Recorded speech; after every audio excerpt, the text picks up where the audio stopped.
Welcome aspirants, welcome to Shriram IAS YT channel for today's one PYQ a day session. आज बारी है geography की and that is why I'm here to discuss one previous year question which has appeared in mains 2021 GS paper 1 for Indian geography and world geography. तो उसमें आज जो हमारा question है for 15 mark 250 words is this. The question is discuss the multi-dimensional implications of uneven distribution of mineral oil in the world. So right now it is 2026 April or Iran war is ongoing and it has caused a lot many stress in the global oil market. So जो question 2021 में पूछा गया था आज से 5 साल बाद ज्यादा रेलेवेंट हमें समझ में आ रहा है and that is why UPSC previous year questions are such a gem. Mains का फर्स्ट एंड फॉरमोस्ट प्रिंसिपल होता है that you have to read the question carefully. You should understand कि एग्जैक्टली जो एग्जामिनर है वो आपसे क्या डिमांड कर रहा है. तो यहाँ पे कीवर्ड जो है वो है डिस्कस करने के लिए. तो discuss the multi dimensional implication of uneven distribution of mineral oil in the world. So uneven distribution of the mineral oil in the world is a fact.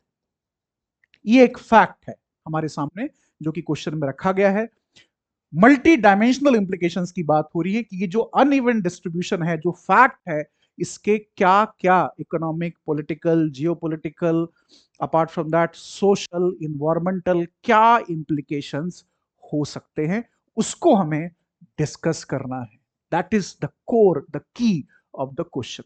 Generally in mains you have to write in introduction body and conclusion format if you have time. Many times ऐसा होगा जब examination hall में you will not have the time तो उस वक्त generally introduction जो है वो स्किप भी हो जाता है. बट जो टाइम टेस्टेड फॉर्मूला है मीन्स में दैट इज देयर कि आपको इंट्रोडक्शन से शुरुआत करनी है. तो how would you introduce this answer. कैसे आप इंट्रोड्यूस करेंगे. Remember introduction is the face of your answer. You can start in this question the introduction with a fact. You can also start with a quote or directly you can expand the question itself.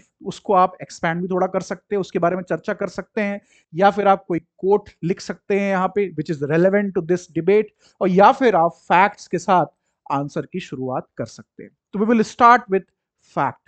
जो सवाल में दिया हुआ है जो fact है. Fact क्या है यहाँ पे कि अनइवन डिस्ट्रीब्यूशन है मिनरल ऑयल का. तो लगभग 48% जो मिनरल ऑयल है of the world, the proven oil reserves, they are in West Asia / Middle East. Then you will find a substantial amount of oil in America, in Canada, Northern America की बात हो रही है. Then you will find a substantial amount of oil in the Central Asian part of Asia. इन तीन areas में apart from some oil is there in Africa, some part of it is in there in Latin America, but ये सबसे important region है जहां पे आपको mineral oil की availability मिलती है. So you have established the on the fact which they have given itself. आपने फैक्ट को और एक्सपैंड कर दिया. दैट टेल्स द एग्जामिनर कि you know about the uneven distribution of mineral oil in the world. This is the best introduction you can offer it here.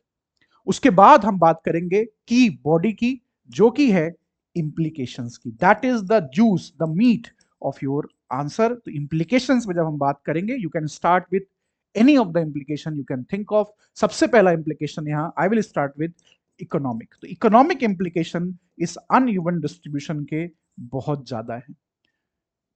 ये oil surplus countries और regions हैं जो काफी बड़ी मात्रा में ऑयल को एक्सपोर्ट भी करती हैं. The entire economies of the Gulf Cooperation Council countries, including plus Iraq and Iran, it is directly linked with oil and gas industry. तो इकोनॉमिक इंप्लीकेशन ये जो कंट्रीज हैं जहां पे ऑयल है that is the exporting countries काफी ज्यादा positive है because they are getting natural reserves of that huge monetary value. तो जब वो एक्सपोर्ट करते हैं इतनी बड़ी मात्रा में तो जो वेल्थ है वो उनके पास जाती है. Per capita incomes have risen. The standard of living has substantially improved. You go to Dubai, you will understand that. If you see the Saudi Arabian situation almost 60 years back and right now it is substantially different. Qatar, one of the highest per capita income countries of the world, massive wealth वहां पे generate हो रही है, population in areas की काफी कम है। तो exporting countries के लिए, पर कैपिटा इनकम के लिए, उनकी टोटल वेल्थ के लिए, उनकी इकोनॉमिक ग्रोथ के लिए, उनके एम्प्लॉयमेंट सेक्टर्स के लिए बहुत ही ज्यादा ये एक इंपॉर्टेंट इंप्लीकेशन निकल के यहां पे आता है। साथ ही साथ इकोनॉमिक जब हम बात करेंगे तो हम इंपोर्टर कंट्रीज के बारे में भी बात करेंगे, जो कंट्रीज इंपोर्ट कर रही हैं, जैसे इंडिया हो गया, Japan, Korea, China. These countries are dependent on this import of oil particularly to power और प्रोपेल देयर इकोनॉमिक ग्रोथ। तो यहां पे क्या होता है, they are subjected to imported inflation. As of now Iran war चल रही है, तो we are importing lot of inflation because price rises हो गए हैं ऑयल में। साथ ही साथ they are running a substantial current account deficit, fiscal deficit, and they are always, their economic growth is subjected to the vagaries of mineral oil industry fluctuations which are there. तो importing और exporting countries के लिए क्या क्या economic implications हैं वो आप बात यहां पे करेंगे। आपको डिस्कस करने के लिए कहा गया, यू विल पॉइंट आउट कि कैसे 1 करोड़ से ज्यादा भारतीय गल्फ कोऑपरेशन काउंसिल में रहते हैं, जो कि काफी बड़ी मात्रा में रिमिटेंसेस भी भारत को भेजते हैं। Indian people also get a lot of employment in these countries, तो वो भी इकोनॉमिक इंप्लीकेशन इस पर्टिकुलर फैक्ट का आपके सामने निकल के आता है। That is what you will mention. Then you will talk about the political or geopolitical implication of this entire situation. तो geopolitical implications क्या हो सकते हैं इसके? Because of the excessive oil which is there in West Asia, for example, काफी बड़ी मात्रा में वहां आपको दिखाई देगा ग्रेट पावर्स का प्रेजेंस। ईरान वॉर की जा रही है अभी, because at the heart of it lies the oil and gas industry of Iran. Iraq war was fought in 2003. One of the reason was, जो कहा गया कि वर्ल्ड के लिए खतरा है, वेपन्स ऑफ मास डिस्ट्रक्शन है, but ultimately the target was oil there as well. तो entire economy, the global economy is powered by oil. If you control the oil, ultimately you control the global economy. तो geopolitical implications बहुत ज्यादा है यहाँ पे। Great power competition होता है इन areas में। वेनेजुएला में हमने देखा अभी कि कैसे गवर्नमेंट को वहां destabilize किया गया। The ruler of the Venezuela was abducted, in a way hijacked from his seat of power in Venezuela and brought back to America. तो geopolitical implications सबसे बड़ा great power competition है। It gives a lot of leverage to these oil exporting countries, which we have seen regularly in the history. For example, 1973 global oil shocks, 1979 global oil shock, which we have seen. पहला जब Ramadan war हुई थी, अक्टूबर war भी जिसको कहा जाता है, तो वेस्ट एशियन कंट्रीज ने ऑयल एम्बार्गोज लगाए थे। 1979 में ईरान में रेवोल्यूशन हो गया। तो ये एक बहुत बड़ा लेवरेज है उनके पास। Right now I am discussing this topic in 2026, so I will write down कि कैसे स्टेट ऑफ हॉर्मुज को चोक किया जा रहा है by Iranian first and now Americans as well, and that gives them a lot of geopolitical leverage. These countries have constituted organizations like OPEC, जिनके माध्यम से वो global oil and gas industry को पर्टिकुलरली रेगुलेट करते हैं। So that is also a very important geopolitical implication. They get extraordinary leverage in the geopolitical high table, and that is why ये एक बहुत ही सिग्निफिकेंट एस्पेक्ट निकल के आता है जियोपॉलिटिकल इंप्लीकेशंस के पॉइंट ऑफ व्यू से। इस पूरे एरिया में कहीं पे भी इंस्टेबिलिटी होती है तो that is getting exported to other parts of the world, and that is why it gives them a lot of leverage. ये है uneven distribution of mineral oil का एक geopolitical implication, बहुत ही ज्यादा relevant। अमेरिका का जो पूरा सिस्टम है, the entire global financial architecture is being underwritten by predominance of the American dollar, and American dollar के पीछे जो concept है जिसे हम बोलते हैं petro dollar, that is also very important geopolitical implication which gives America excessive extraordinary leverage in this case. तो ये हैं geopolitical implications. See, all of the aspirants will write almost similarly the same points.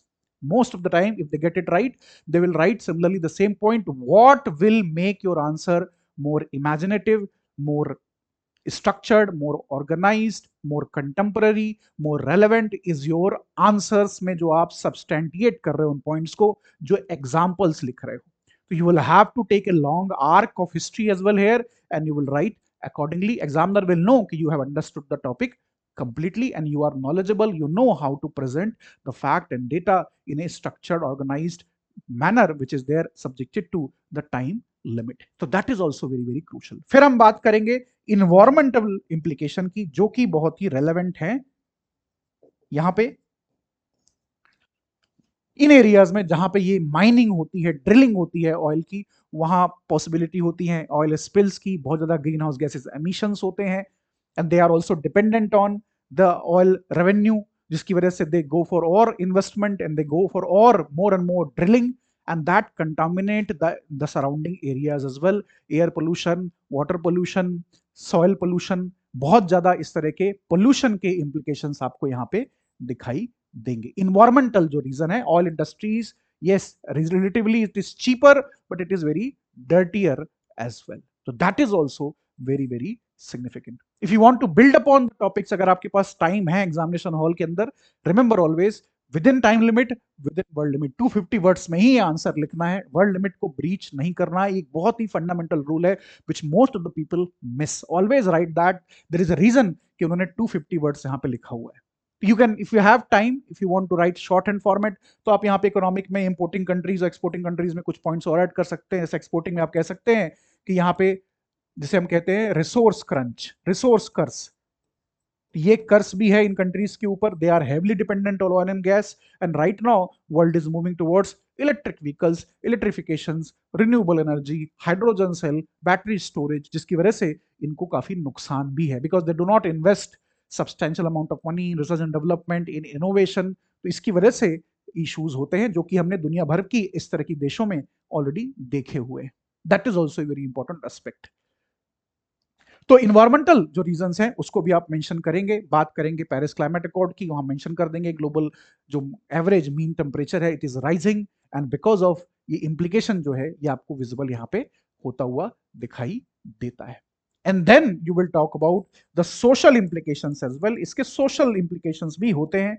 दुनिया भर में inequality होती है. ये जो फैक्ट है जो कि यहाँ पे मेंशन्ड है, that is a fact born out of geography. This fact is being given birth by the womb of geography. However, इसके जो consequences हैं वो social domain में भी दिखाई देते हैं. इन countries में काफी ज्यादा wealth है और जो importing countries हैं, पुअर कंट्रीज हैं, डेवलपिंग कंट्रीज हैं, ग्लोबल साउथ की कंट्रीज हैं, वहां पे आपको ये वेल्थ नहीं दिखाई देती. तो जो मिसमैच है ग्लोबल इनइक्वालिटी का, इकोनॉमिक इनइक्वालिटी का, that is there because of this uneven distribution. You will mention कि कैसे इंडिया में ग्लोबल ऑयल का लगभग 0.7% प्रूवन रिजर्व्स हैं, जबकि हमारी पॉपुलेशन दुनिया की 17% है.